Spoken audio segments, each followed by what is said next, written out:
If you needed any indication that Trump world has officially lost the plot when it comes to the upcoming No Kings Day protest, Pam Bondi has got you covered. Well, sure, and that's one of the things about Antifa. You've heard President Trump say multiple times they are organized, they are a criminal organization, and they're very organized. You're seeing people out there with thousands of signs that all match, pre-bought, pre-put together.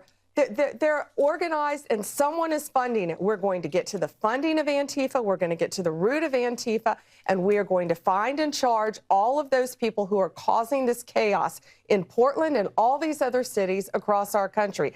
Talk to all the influencers who have been threatened and beat up and their lives threatened from Antifa members. It's going to stop under Donald Trump. Here's the best part of Pam Bondi's claim.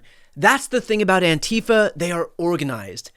Antifa is quite literally not organized because it's not actually a group. It's no real organization. There's no leadership, no meetings, no dues, no structure. It's not even not organized. It's not even close to anything resembling an organization. So no, Antifa is not organized. It's just an ideology. It stands for anti-fascist and, not for nothing, but when you're against the anti-fascists, I think it's pretty clear what that makes you. But even more absurd is this suggestion by Bondi that Antifa must be organized because there are, quote, thousands of signs that all match, pre-bought, pre-put together.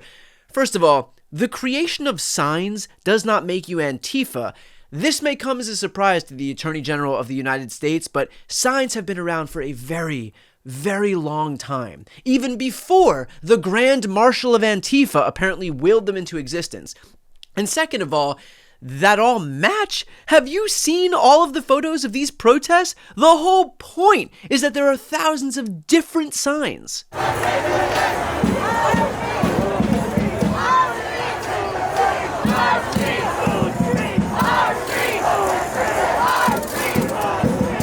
But the best part here is this idea that because Antifa has signs, that someone must be funding them. There's no way that people have any agency whatsoever and just make signs and go to a protest. It must be the result of funding. And the Department of Justice is going to get to the bottom of that right away. That's right. They're going to search the nation for anyone who bought a stack of poster boards, and they're going to be thrown right into federal prison.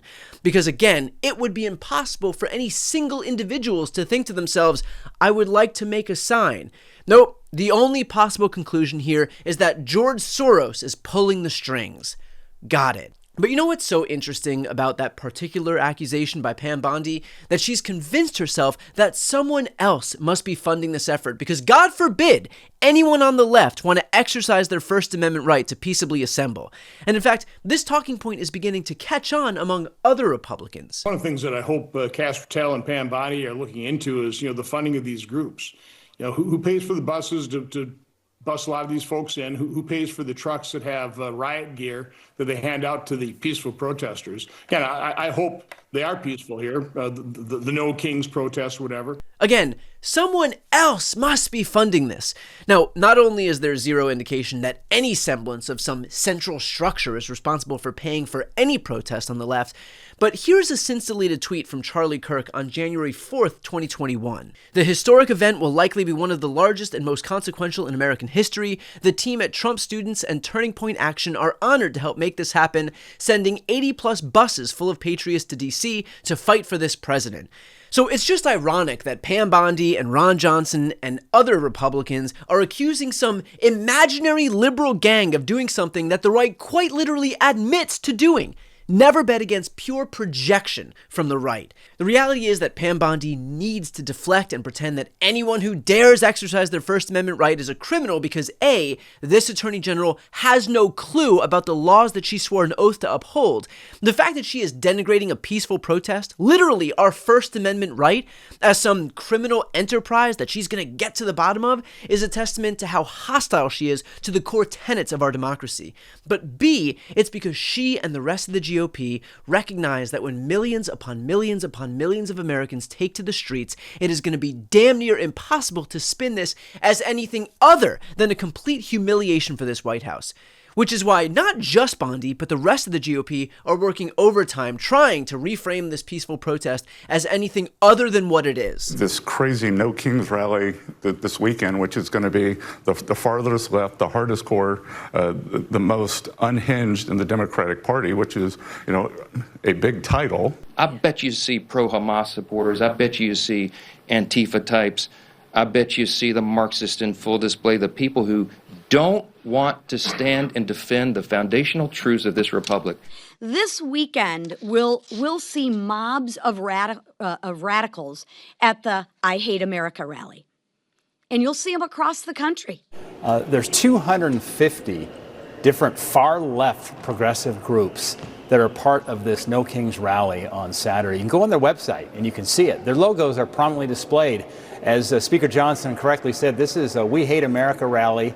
And the bottom line is the Democrats, the far left, are very upset the fact they lost the election last November. President Trump won a landslide. We reclaimed the United States Senate. We have the House. They are frustrated. They're angry. And on the 18th, they have the Hate America rally that everybody knows is coming. This anti-American protest that's going to take place, where they're claiming there's going to be hundreds of thousands of people. We shall see. So look, not for nothing, but when you are so desperate to disparage a peaceful rally whose goal is literally to condemn the idea of a king in America, it might be time to take a long, hard look in the mirror. At this point, Republicans are lining up to oppose a march designed merely to bolster, support, and defend the very concept of democracy. Kind of puts their priorities on full display, doesn't it? And finally, here's Indivisible co-founder Ezra Levin explaining the extent to which Republicans have lost the plot as it relates to the No Kings Day protest. First of all, the Republicans just can't stop talking about it. And I did not pay them anything for the free publicity. They are telling everybody that the largest peaceful protest in modern American history is coming out on Saturday. And on the more serious note, you're right. They're doing this for a reason. They don't want people peacefully protesting. The number one thing any authoritarian regime fears is broad-based, ideologically diverse, geographically dispersed mass people power. And that's what we're going to give them on Saturday. So I think this is a standard part of the authoritarian playbook, and they are trying to dissuade people from exercising their First Amendment rights. And do you know what you do, Brian, when some regime tries to get you to not exercise your First Amendment rights? You exercise your First Amendment rights. That's how you protect them. So they're not slowing us down. We're not backing down. There are more of us than there are of them. And we're going to show up joyfully, powerfully, and in communities all around the country, red, blue, purple. All of which is to say, do not let the Republicans control the narrative here. Do not let them cow you into submission or quash dissent. To Trump's dismay, this is still a free country, so we have a duty, an obligation to exercise the rights afforded to us.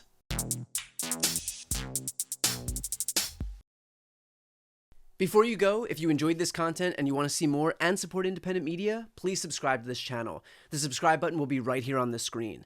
But second, the reality is that we are now in a political environment where this administration can lean on any of the social media platforms to suppress certain voices if they don't like critical coverage. That means my longevity here is in the hands of a few tech billionaires who are already making it clear that they are willing to cater to this administration. To that end, signing up for my newsletter is a way for me to reach you directly if that ever becomes necessary. I'll put the link right here on the screen as well, so please sign up. It's free, but there's also an option to do a paid subscription if you'd like to support me and my team. I really appreciate it. Thanks so much for watching.